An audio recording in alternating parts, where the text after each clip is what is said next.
E nós estamos falando, já há um bom tempo aí, nós estamos falando sobre oração. Falamos de inúmeras características relacionadas à oração. E hoje nós vamos falar acerca de uma oração amorosa. É o tema da nossa pregação de hoje. Está aqui? Uma oração amorosa. Como será que é uma oração amorosa? Será que você já fez uma oração amorosa? Então a gente vai...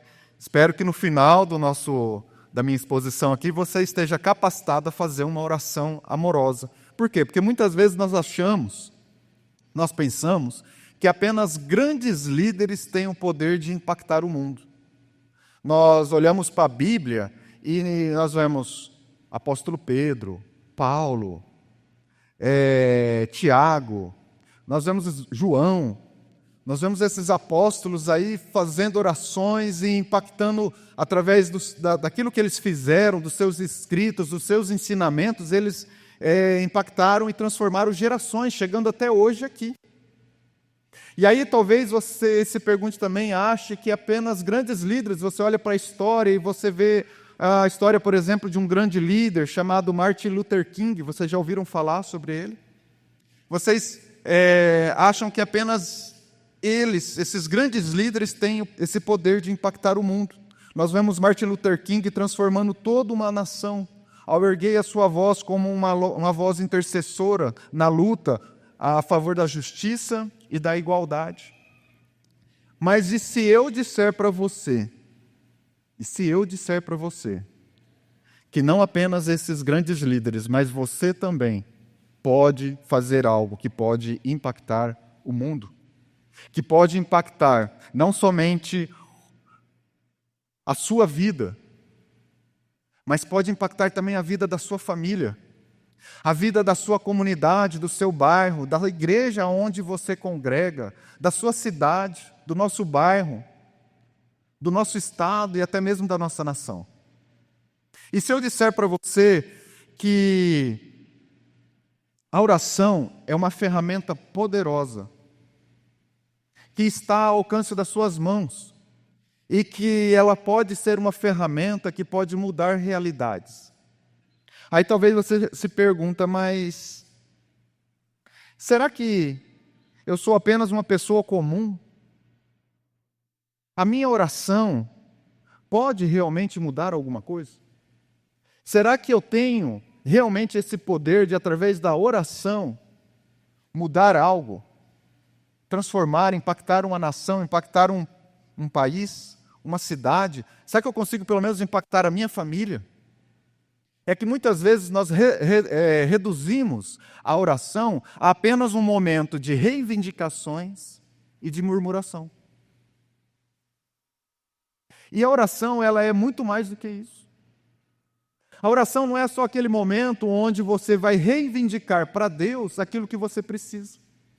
Ou você vai murmurar acerca das coisas que você gostaria de ter sido, mas não foi. A oração é muito mais poderosa do que isso. Isso é reduzir em muito o poder da oração.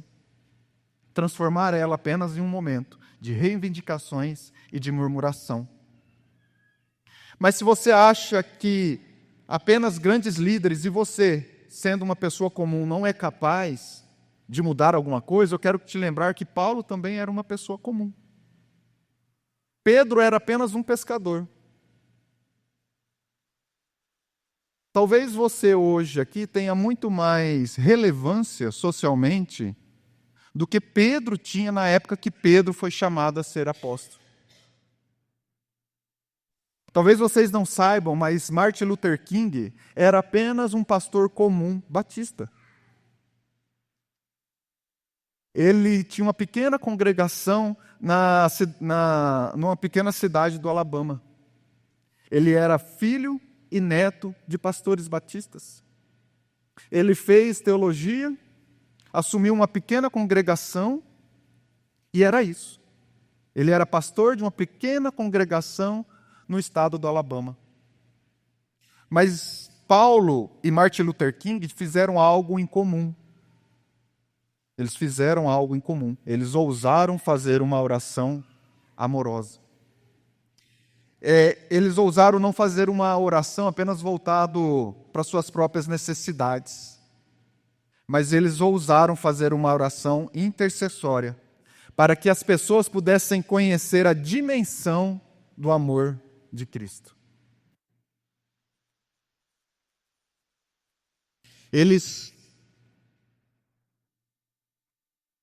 tiveram essa decisão de rasgar a bolha, de fazer algo diferente, de sair do comodismo, da sua zona de conforto. Eles ousaram fazer algo diferente. Quando Martin Luther King fez o seu famoso discurso I Have a Dream, eu tenho um sonho, ele fez para um público de mais ou menos 250 mil pessoas que estavam em Washington. Mas esse discurso, eu posso dizer para você que não era apenas um discurso, era também uma oração. Era um pastor que estava orando pela sua nação. Uma nação que estava adoecida pela segregação racial. Uma nação onde um negro tinha que se levantar do seu assento do ônibus quando chegava um branco. Uma nação onde havia bebedores separados, um para o negro, outro para o branco. Uma nação onde havia banheiros separados, um para o negro, outro para o branco. Olha o estado de adoecimento desta nação. Martin Luther King, um pastor desconhecido batista, ousou fazer uma oração. Ele não estava apenas discursando, ele estava intercedendo pela sua nação. Ele estava pedindo por liberdade, ele estava pedindo por igualdade racial. Ele sonhava um dia em que os filhos deles, o filho dele, seria julgado não pela cor da pele, mas pelo conteúdo do caráter deles. Ele tinha esse sonho. Porque ele lembrou que em Cristo todos nós somos iguais. Em Cristo não há judeu nem gentil, não há branco nem negro, nem amarelo, não há rico nem pobre, não há heterossexual e também não há homossexual. Todos nós, todos, somos alvos do amor de Cristo. Mas repare, ele não estava pregando ódio. Ele não clamava por vingança divina.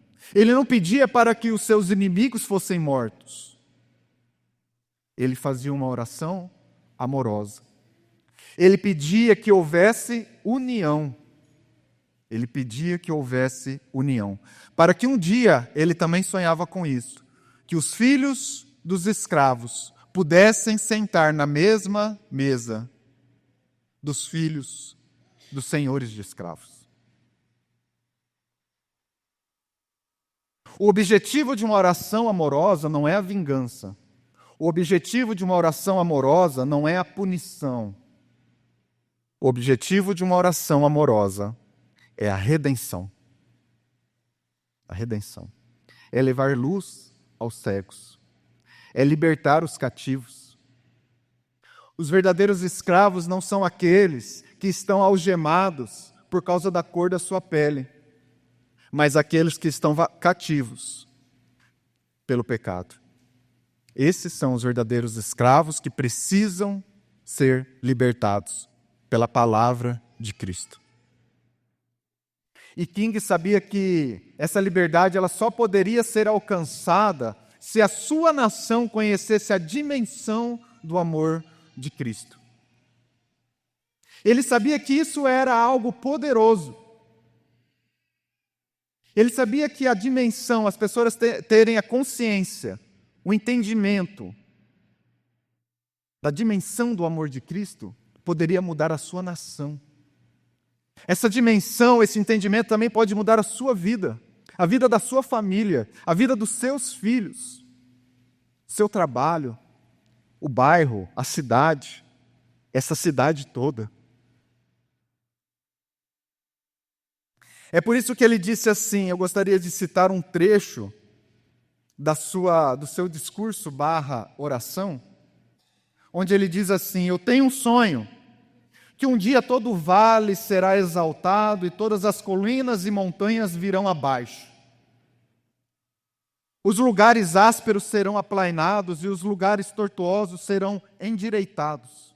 E a glória do Senhor será revelada e toda a carne estará junta.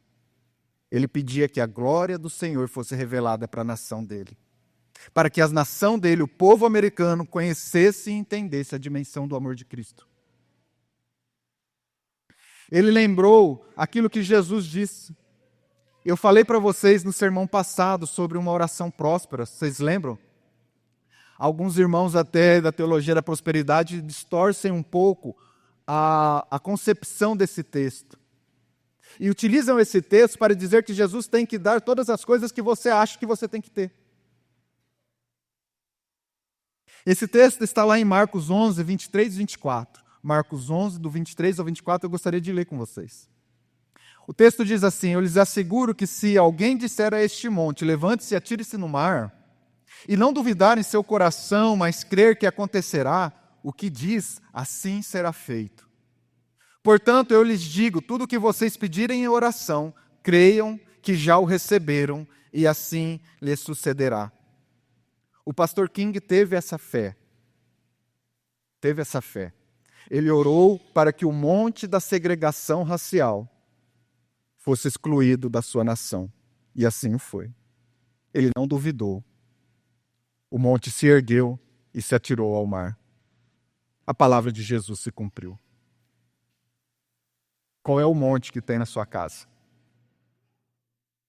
Qual a dificuldade que você está passando hoje, que Jesus não possa resolver? Tenha fé, ore. Dobre o joelho em oração. Não há ferramenta mais poderosa do que essa. A ação de Deus na sua vida. Qual é o monte que hoje você precisa pedir para que ele saia da sua casa? Tenha fé, não duvide. O Senhor assim fará. Ele se atirará ao mar em nome de Jesus. A glória do Senhor foi revelada para a nação do pastor King. Pode ser revelada para a nossa nação também. Agora, como todos sabem, Martin Luther King foi assassinado. Foi assassinado na sacada do quarto dele, enquanto ele estava descansando. Mas mais exatamente no dia 4 de abril de 1968. A importância dessa data é tão grande que é um feriado nacional nos Estados Unidos. São poucos os feriados que tem nos Estados Unidos, este é um. Diferente do Brasil, que tudo é feriado, né? São poucos os feriados que lá tem, e 4 de abril é um feriado lá devido à morte do pastor King. Mas o que poucos não sabem é que na noite anterior ao assassinato dele, ele pregou em uma igreja. Mais precisamente uma igreja chamada Mason Temple. Ela é sede da Igreja de Deus em Cristo, na cidade de Memphis, Tennessee. Uma noite antes ele pregou. O título da mensagem, da pregação, /discurso, /pregação, /oração, era: eu tive no topo da montanha. E no final da pregação ele diz assim: bem, eu não sei o que acontecerá agora. Temos dias difíceis pela frente. Mas isso não importa agora, porque eu estive no topo da montanha. E não me importa. Como qualquer um, eu gostaria de viver uma vida longa. Longevidade tem o seu lugar. Mas isso não me preocupa agora, só quero fazer a vontade de Deus. Ele me permitiu subir o topo da montanha, e eu olhei para além dela, e eu vi a terra prometida. Talvez eu não chegue lá com vocês, mas quero que vocês saibam esta noite que nós, como povo, chegaremos à terra prometida. E estou feliz essa noite, nada me preocupa. Não temo nenhum homem. Meus olhos viram a glória da vinda do Senhor. Parece que ele sabia o que iria acontecer. logo em breve, não parece? Parece que alguma coisa foi revelada a ele. Ao mesmo tempo que algo maior também foi. E ele não estava com medo. Ele subiu no topo da montanha. E ele foi cheio da plenitude de Deus. Ele experimentou a dimensão do amor de Cristo. A altura, o comprimento, a largura e a profundidade deste amor. E essa noite eu quero convidar você a subir essa mesma montanha. E olhar e ter um vislumbre da terra prometida. E ser cheio da plenitude de Deus. E conseguir admirar e ter o vislumbre da nossa verdadeira pátria, a pátria celestial. Gostaria de convidar vocês a subir essa montanha comigo hoje. Cada degrau que a gente subir rumo ao topo da montanha, Paulo vai nos ensinar. Nesta oração que ele fez no livro de Efésios 3, do versículo 14 ao 19. Cada degrau que a gente subir nesse rumo ao topo da montanha, nós vamos aprender a fazer uma oração amorosa. Espero que no final vocês também possam fazer essa mesma oração amorosa e ter esse vislumbre da terra prometida. Nosso texto base diz assim: por essa razão, ajoelho-me diante do Pai, do qual recebe o nome toda a família nos céus e na terra. Oro para que as suas gloriosas riquezas, com as suas gloriosas riquezas, ele os fortaleça no íntimo do seu ser com poder, por meio do seu Espírito, para que Cristo habite no coração de vocês mediante a fé. E oro para que, estando arraigados e alicerçados em amor, vocês possam, juntamente com todos os santos, compreender a largura, o comprimento, a altura e a profundidade, e conhecer o amor de Cristo que excede todo conhecimento, para que vocês sejam cheios de toda a plenitude de Deus. Amém? Esta é a oração amorosa que Paulo fez. E com essa oração, nós iremos aprender a fazer também uma oração amorosa. Percebam que a cada vez que ele fala, eu oro para isso, eu oro para aquilo, eu oro para aquilo outro, ele está subindo um degrau.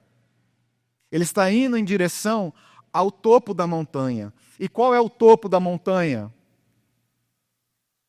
É a conclusão dele no final da oração, para que vocês sejam cheios de toda plenitude de Deus. Esse é o topo da montanha. É estarmos cheios da plenitude de Deus. É a terra prometida.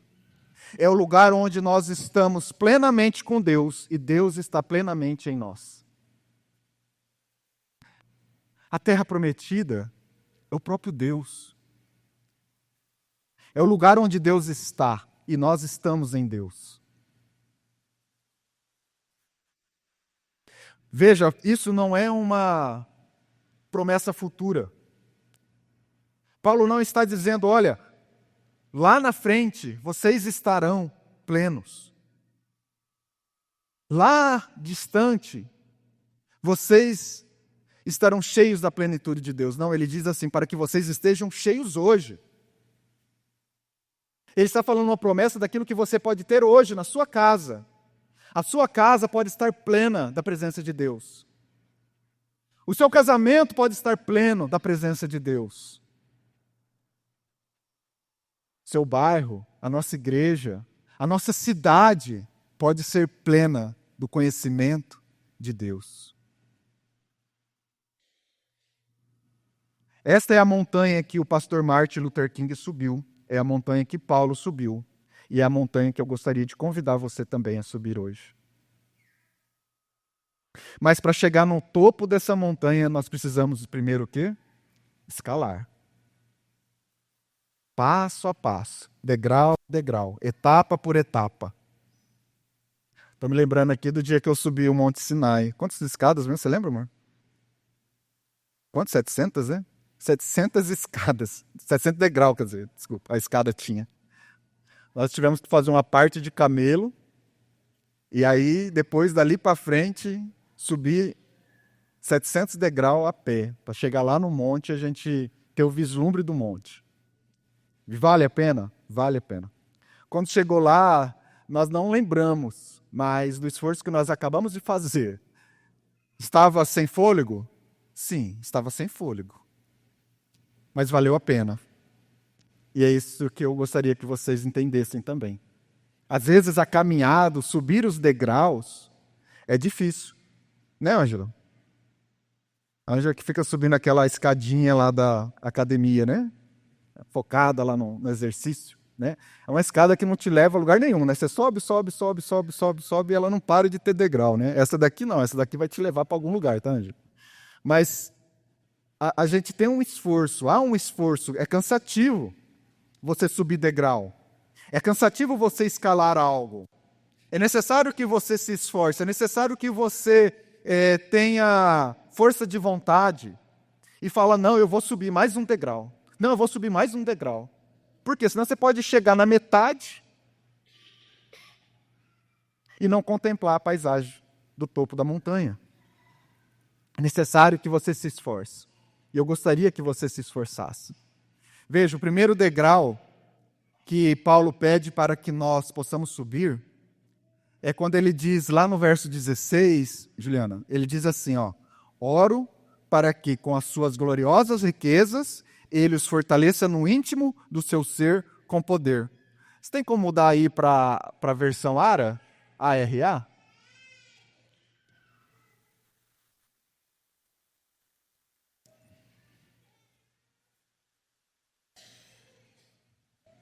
Se não tiver, não tem problema. Almeida Revista é atualizada. Não? Sem problema. Alguém tem a Almeida Revista atualizada? Alguém tem uma versão que está dizendo assim? Você tem? Você poderia ler o comecinho para a gente? Do 16, isso mesmo. Que ele fortaleça.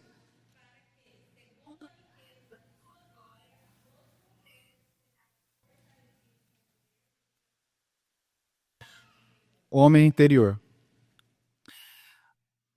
O homem interior. O que seria esse homem interior? A NVI traduz como íntimo do ser. Mas o que seria esse homem interior a qual Paulo está falando que precisa ser fortalecido pelo poder do Espírito Santo? A nossa alma. Então, o homem interior é o nosso eu espiritual. O homem interior é a nossa alma. Obrigado, viu, Tati? Ter lido aí. É onde está o centro dos nossos desejos, as nossas vontades e principalmente o nosso senso de propósito. É aquilo que faz você um ser humano, que torna você humano.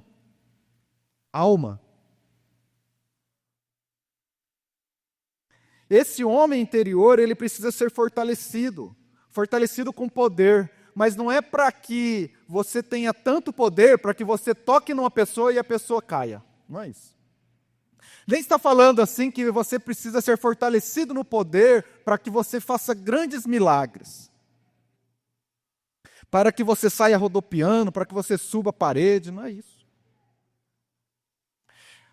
Essa força é o vigor necessário para que nós nos tornemos cristãos maduros, cheios do fruto do Espírito. Um cristão poderoso não é aquele que faz grandes coisas, que você acha que está no manto, está na unção. É aquele cristão que tem frutos do Espírito.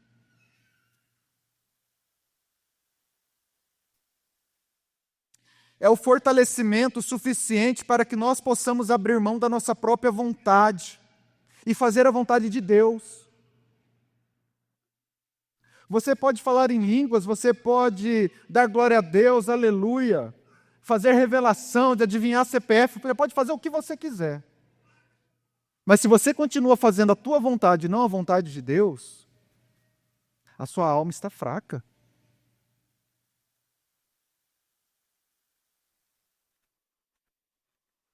Alma forte, o homem íntimo fortalecido, é aquele que tem prazer em cumprir a vontade de Deus, que abre mão da sua própria vontade, dos seus próprios desejos, e diz: eu abro mão desses meus desejos e faço a vontade do meu Senhor.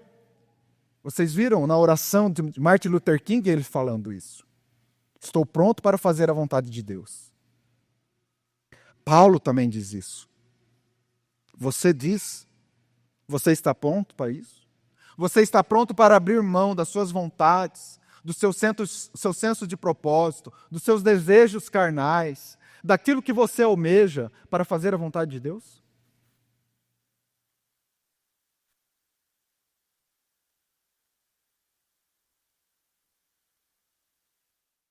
E quem nos dá esse poder? Quem que fortalece a nossa alma para que nós possamos morrer para as coisas do mundo e nascer para as coisas de Deus?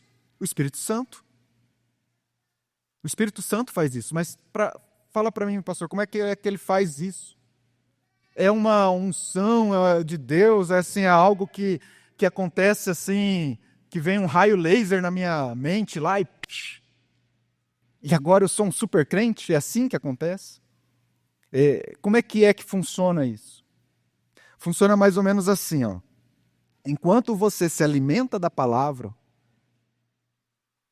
enquanto você lê a palavra, enquanto você estuda a palavra, enquanto você se aprofunda na palavra, o Espírito Santo fortalece a tua alma, fortalece o homem interior. É assim que funciona. É quando você está lá na sua casa e você abre a palavra de Deus, e eu gostaria que todos fizessem isso todos os dias, afinal nós temos que comer todos os dias. E quando você abre a palavra de Deus, começa a ler, e começa a entender o que essa palavra está falando para você hoje, na sua vida, para a sua família, para a sua história, para a sua convivência. Quando você consegue compreender isso e consegue entender que às vezes aquilo que você está fazendo no seu casamento é errado, aquilo que você está fazendo no seu trabalho é errado, porque a palavra de Deus diz outra coisa, o Espírito Santo começa a colocar poder na sua alma, para que você abra mão das coisas erradas que você tem feito e que dão prazer, é gostoso, mas levam à morte. Por isso é difícil, por isso que nós precisamos de poder. Porque se fosse fácil abrir mão do pecado, não seria assim, não precisaríamos de grande poder. Nós não precisaríamos que o Espírito Santo habitasse em nós. Nós não precisaríamos ser cheios do Espírito Santo. Mas por que nós precisamos ser cheios do Espírito Santo? Porque a vontade da carne é forte. Os desejos pelo pecado é forte. E isso precisa ser quebrado. Isso só é quebrado pelo poder do Espírito Santo. À medida que você se enche da palavra, à medida que você se alimenta da palavra, à medida que você consegue se deleitar na palavra de Deus, o Espírito Santo vai moldando a sua vida, vai transformando você e vai te dando poder para que você consiga tomar as decisões corretas. E não mais ir em direção ao pecado e em direção a Deus. É difícil abrir mão, por isso precisamos do Espírito Santo. Sozinho, eu e você não conseguimos. Não tem como o cara dizer, amados, que ele é cheio da unção, mas não sabe da palavra, não sabe onde fica as sofonias. O cara prega 2 horas, cheio da unção, mas não abre a Bíblia.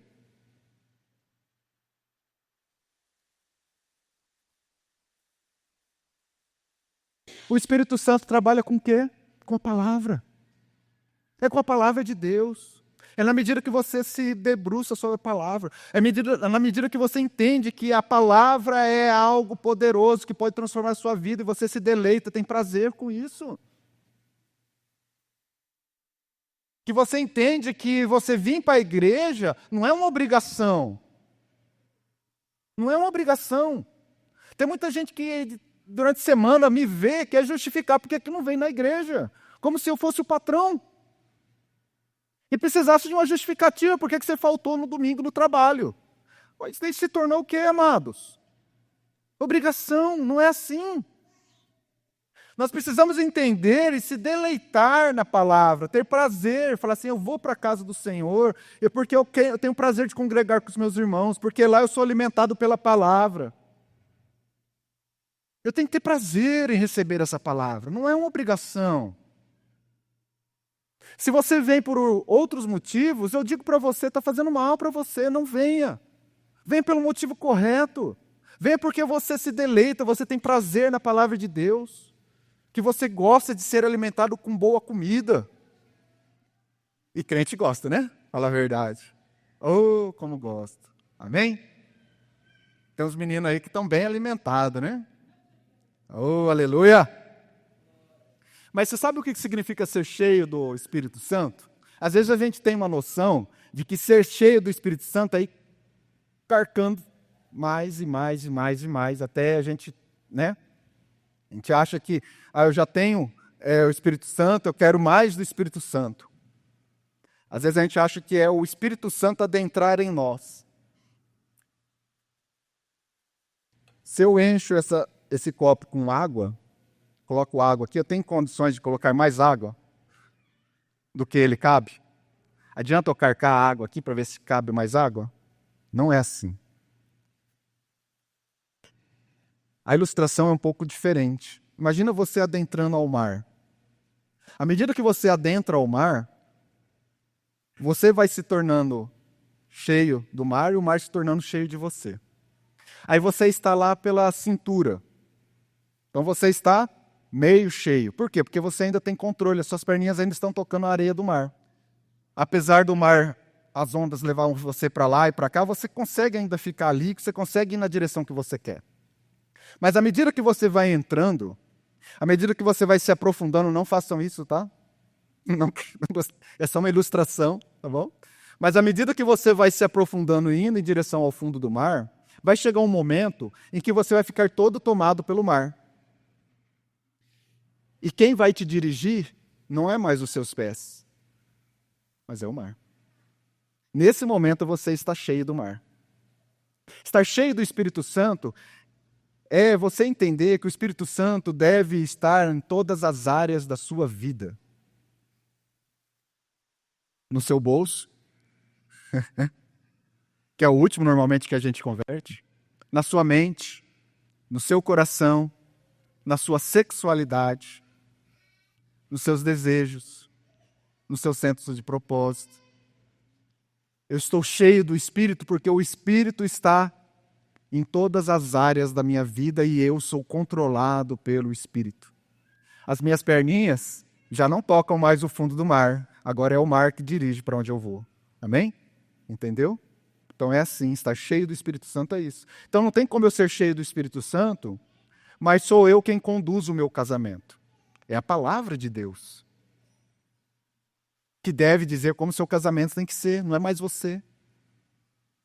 Não é mais você que tem que dizer como que deve ser as suas finanças, mas é a palavra. Não é mais você que deve dizer como é que você tem que se comportar como um bom funcionário ou como um bom patrão, mas a palavra. É a palavra que te conduz, porque você agora é cheio do Espírito Santo. Não tem como eu dizer que eu sou cheio do Espírito Santo, mas sou eu quem defino as minhas prioridades, os meus propósitos. Não. O homem interior ele é fortalecido pelo poder do Espírito Santo e se deleita pela palavra. Romanos 7, 22. Romanos 7, 22. Eu vou ler aqui na tradução Almeida Revista e Atualizado. Porque no tocante do homem interior, tenho prazer na lei de Deus. O homem interior, a sua alma, deve ter prazer na lei do Senhor. Então, amados, esse primeiro degrau de uma oração amorosa é pedir para que nós sejamos fortalecidos pelo poder do Espírito Santo enquanto nós nos alimentamos da palavra. Entenderam? Foi rápido? Falei rápido demais? Vou falar mais devagar. O primeiro degrau de uma oração amorosa é pedir para que sejamos fortalecidos pelo poder do Espírito Santo enquanto nos alimentamos da palavra. Você entendeu? Tem como você ser cheio do Espírito Santo e não ler a Bíblia? Não, não tem. É enquanto você se alimenta da palavra que o Espírito Santo te enche de poder. Amém? O segundo degrau é pedir para que Cristo habite em nosso coração, é o verso 17. Oro também para que Cristo habite no coração de vocês, mediante a fé. Efésios 3,17. E talvez você se pergunte aí, tá, mas se eu já estou cheio do Espírito Santo, isso não significa que Cristo já habita no meu coração? Não seria redundância? No degrau anterior nós falamos que precisamos ser cheios do Espírito Santo. E agora nós falamos que nós precisamos que Cristo habite no meu coração. Correto?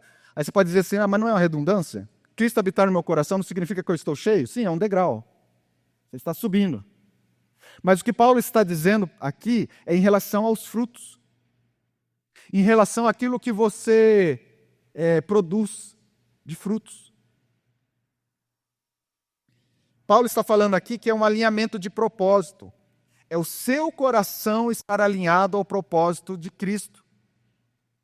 Ter um alinhamento de propósito. Cristo habitar no seu coração é a mesma coisa de dizer que o propósito de Cristo agora é o seu propósito.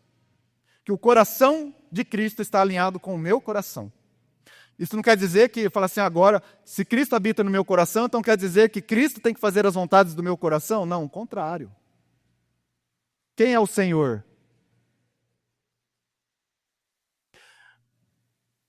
Dizer que Cristo habita o meu coração é dizer que agora houve uma mudança de senhorio. O dono do meu coração não sou mais eu, mas Cristo. Cristo agora é Senhor do meu coração. É isso que Paulo está dizendo. E isso deve ser refletido no quê? Nas minhas atitudes, nos frutos, naquilo que eu produzo, naquilo que eu tenho como propósito. Entenderam? É isso que ele está querendo dizer. Houve uma mudança de senhorio. O centro das minhas vontades, do meu propósito, deixa de ser meu e passa a ser de Cristo. Coloca aí para mim, Gálatas 2:20.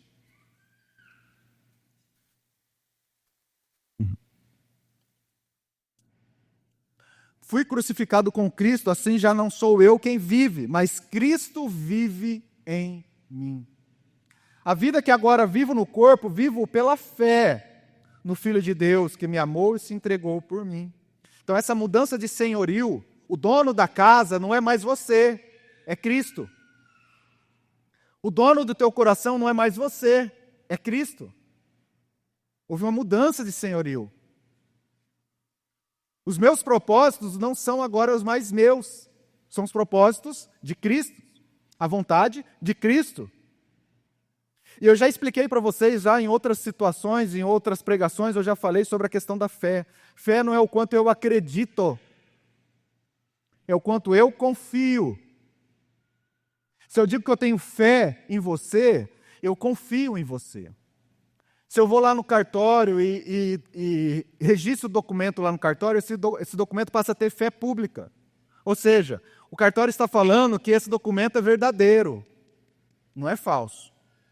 É um documento confiável. Então eu preciso entender, preciso ter fé, a ponto de entender que Deus conduz melhor o meu coração do que eu mesmo. Porque se eu não confio em Cristo para dirigir o meu carro, para ser o Senhor do meu coração, eu não vou deixar que Ele habite lá. Eu vou dizer assim, não, você fica aí, mas a cozinha é minha. Você pode habitar na casa toda, mas deixa a área da sexualidade comigo. Você pode habitar na casa toda, mas deixa aí o bolso comigo. As minhas finanças comigo. Não, quem sabe criar os meus filhos sou eu. Não é você. Você pode tomar conta dessa parte da casa, mas essa daqui não, deixa que sou eu. Que Cristo habite no seu coração por completo. Que Ele seja o Senhor da casa toda. Do seu coração todo. De todas as áreas da sua vida. Independente dela qual seja. Cristo precisa tornar o Senhor. Entenderam? O Senhor da sua vida. Veja. o negócio não está indo bem. Você tem um negócio lá, uma loja, uma lojinha, e a coisa não está indo bem. Não está legal. Então o que você faz? Você vai lá e chama um administrador que seja mais competente do que você para colocar, porque afinal você não conduziu tão bem essa loja. Você vai dar a administração dessa loja para alguém que você não confia? Não. Você vai dar a administração dessa loja para alguém que é de total confiança sua. É assim com Cristo.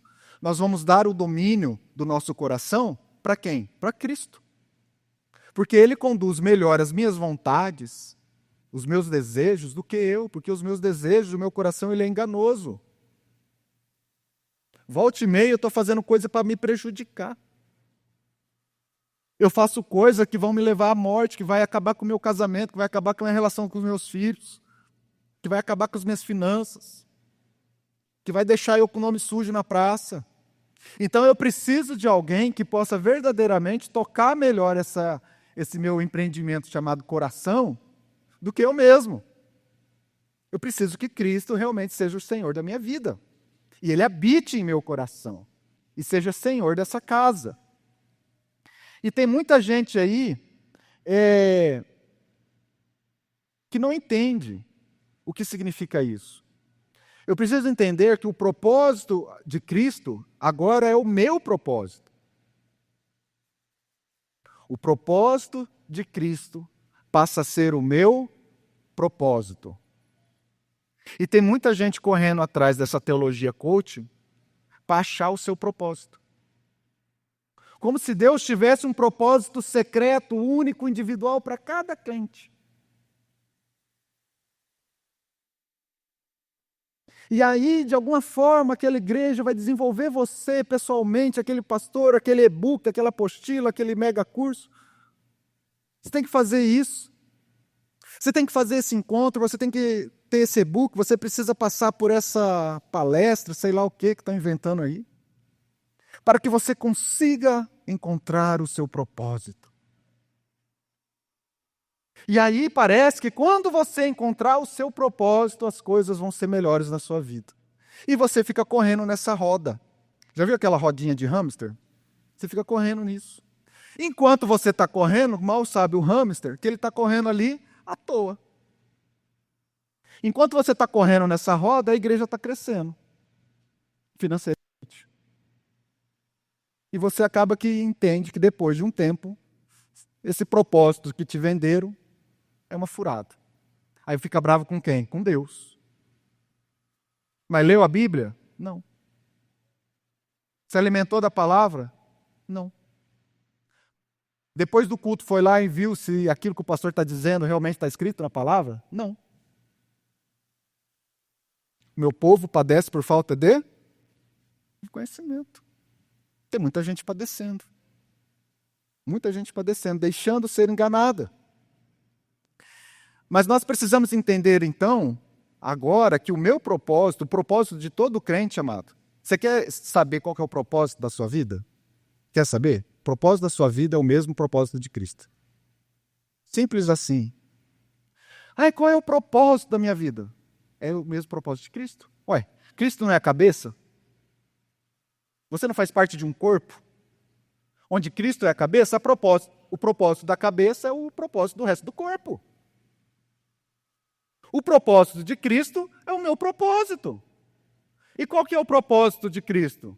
Qual que é, Juliana? Coloca aí pra gente. Lucas 4, do 17 ao 19. O próprio Cristo vai dizer qual é o propósito dele.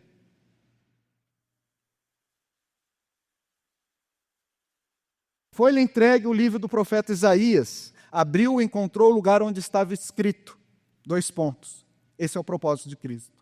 O Espírito do Senhor está sobre mim, porque Ele me ungiu para pregar boas novas aos pobres. Ele me enviou para proclamar liberdade aos presos e recuperação da vista aos cegos, para libertar os oprimidos e proclamar o ano da graça do Senhor. Esse é o propósito de Cristo. E se Cristo habita em vosso coração, esse também é o seu propósito. Agora, Deus dá dons e talentos individuais para cada um para que você consiga desempenhar esse propósito. Por exemplo, através do ensino, eu consigo desempenhar esse propósito de Cristo, mas o meu propósito é esse. Através da música, você também pode fazer isso. Através da ministração para crianças, você também pode fazer isso. Através de uma boa recepção calorosa para a pessoa ali, você também pode fazer isso. Quando você estiver na sua casa e às vezes tem um vizinho ali passando por uma dificuldade, você vai lá e conversa com ele e dá um tempo para você entender e apresentar Cristo para ele, você também está fazendo isso. Você está levando o quê? Pregando as boas novas aos pobres. Você está levando luz àqueles que estão cegos pelas trevas do inferno. Vocês estão levando liberdade para os cativos. Através do seu dom e do seu talento que Deus te deu. Da sua vontade, do seu querer. Porque agora não é mais você que reina, é o Cristo que reina em você. E a tua vontade não deixa mais de ser sua, agora é a vontade de Cristo em você. Cristo habita em seu coração não para você mostrar para os outros que você é mais poderoso que o outro. Cristo habita em seu coração para que você possa abrir a sua boca e proclamar o ano da graça do Senhor.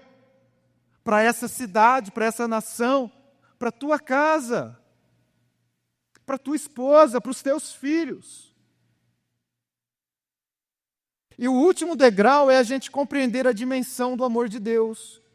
A dimensão do amor de Cristo. Para isso, Paulo nos dá 4 dimensões. A largura, o comprimento, a profundidade e a altura do amor de Cristo. Está lá no verso 17 ao 19. Quando ele diz a largura, ele está falando da extensão deste amor. Ao limite deste amor. Este amor está limitado a quem? Esse amor está destinado a quem? Deus não segrega, amados. Os homens, sim, separam as pessoas por classe social, por cor de pele, por sexualidade. Deus não. O amor de Deus está acessível a todos. Deus amou o mundo de tal maneira que deu o seu Filho unigênito para todo aquele que nele crê não pereça, mas tenha o quê? A vida eterna. É a todos? A todos. O amor de Deus está acessível a todos. Para que eu continue nos meus pecados? Não, para que eu me arrependa e consiga o quê? A redenção.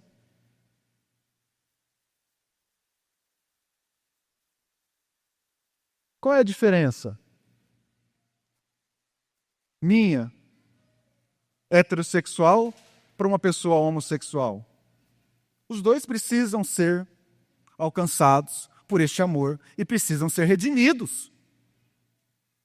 A igreja está pronta para isso? Muito se discute sobre isso. Mas não precisa discutir.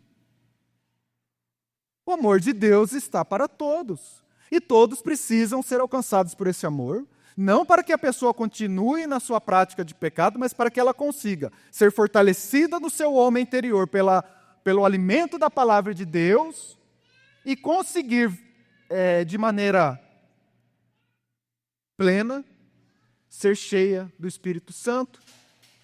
Ela precisa ser cheia do Espírito Santo, para que agora não mais os seus desejos carnais, as suas vontades pecaminosas a dominem, mas Cristo passe a ser o Senhor daquele coração.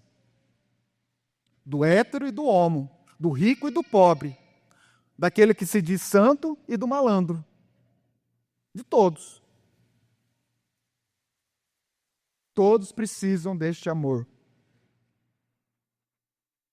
O comprimento é o tempo. Até quando esse amor durará? Será que ele durará até a primeira dificuldade? Será que o amor de Cristo durará até eu pecar pela primeira vez? Será que o amor de Cristo é igual aquele amor de um noivo que jura promessa, jura amor eterno, mas já está no teu terceiro casamento?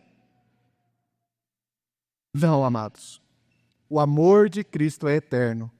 1 Coríntios 13:8 diz assim: o amor nunca perece. O amor nunca perece. A profundidade é o limite desse amor. Até aonde o amor de Cristo irá por nós. Até onde o amor de Cristo irá por nós. Será que esse amor, ele é igual àquela pessoa que prometeu estar contigo, naquilo que fosse, e agora já espirrou fora? Eu vou com você até as últimas consequências. É na saúde e na doença, na riqueza e na pobreza. Na primeira dificuldade, caiu fora. Ou traiu você, ou você teve uma grande decepção amorosa. Sabe que o amor de Cristo é igual? Qual é o limite? Qual é a profundidade do amor de Cristo? Filipenses 2:8 diz assim: e sendo encontrado em forma humana, humilhou-se a si mesmo e foi obediente até a morte, e morte de cruz. O limite do amor de Cristo foi a sua própria morte. O limite do amor de Cristo foi uma cruz no Calvário. Que amor profundo, não é mesmo? Esta é a profundidade do amor de Cristo por você. Você tem dimensão do quanto Cristo te ama? Você consegue compreender qual que é a dimensão desse amor? Porque se você não consegue compreender o quanto Cristo te ama, como você pode amar o outro?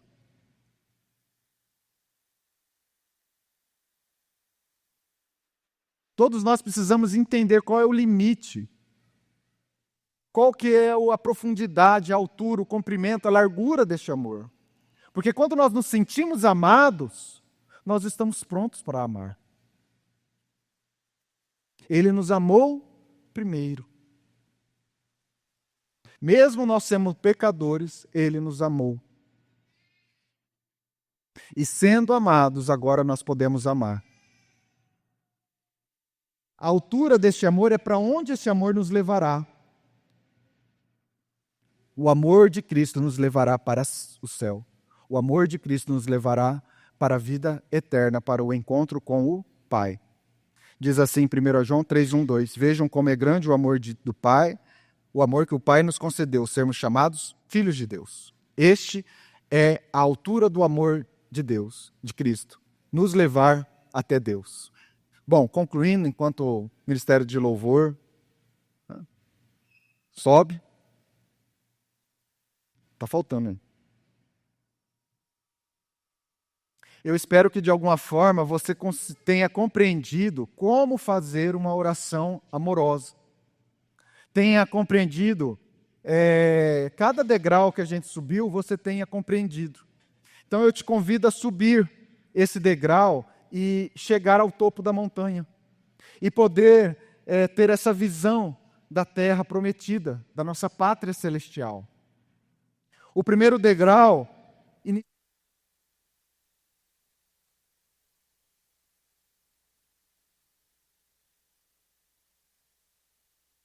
Acabou? Acabou minha pilha. Oi, tá me ouvindo? Não? Deixa eu ligar aqui o microfone. Tá funcionando? Voltou? Desculpa. Então, o primeiro degrau, inicie pedindo fortalecimento do seu homem interior, para que a sua alma seja cheia do Espírito Santo enquanto você se alimenta da palavra de Deus. Tem uma contrapartida sua aí, vocês perceberam? Ou não? Perceberam que tem uma contrapartida sua? O que você precisa fazer nesse primeiro degrau? Qual que é o esforço? Lembra que eu falei que precisava de um esforço? Precisa se esforçar? Qual que é o seu esforço? Se encher da palavra. Isso aí. Se alimentar da palavra. Abrir a Bíblia lá na sua casa e ler. Esse é o esforço que você precisa. E à medida que você vai lendo, o Espírito Santo vai te enchendo com poder para que você consiga cumprir aquilo que está escrito ali. Amém? Então, esse é o primeiro degrau de uma oração amorosa. Peça para que Deus possa te encher, fortalecer o seu homem interior, para que a sua alma tenha poder, para que você consiga abrir mão dos seus desejos carnais e fazer o desejo de Deus, enquanto você se alimenta da palavra. O segundo degrau, peça para que Cristo seja o Senhor do seu coração. Peça para que Cristo seja o Senhor do seu coração, que o seu propósito seja alinhado ao propósito de Cristo.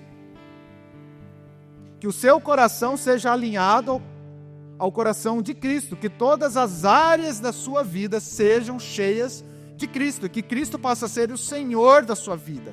Qual a área que você tem dificuldade? Qual cômodo da sua casa que Cristo ainda precisa entrar? Coloca isso diante de Deus na oração.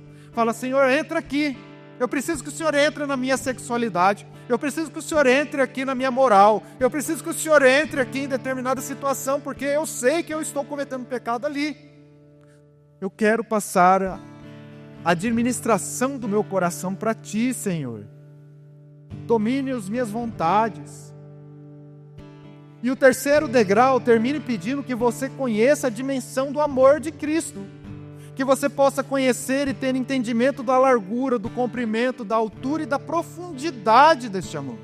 Porque se você não se entender amado, se você não conseguir compreender o quanto Cristo ama você, eu estou falando de você, amado. Eu não estou falando da igreja, eu não estou falando de uma coletividade, eu estou falando assim, você conhece, você tem dimensão de quanto Cristo ama você. Você.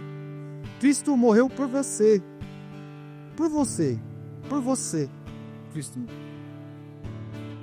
Você tem noção dessa dimensão, desse comprimento? Porque quando você tomar propriedade, ter esse entendimento do quanto Cristo te ama, você vai conseguir amar o outro. Você vai subir o topo da montanha e vai ser cheio da presença de Deus. Você vai ser cheio da plenitude de Deus. E eu te convido a subir essa montanha, amados. Requer esforço? Sim, requer. Requer um pouco de dedicação, força de vontade, sair da zona de conforto, sim, requer isso de você. Mas no final, vale a pena. No final, vale a pena. Nós estaremos cheios e plenos de Deus. A vista vai ser maravilhosa. Amém?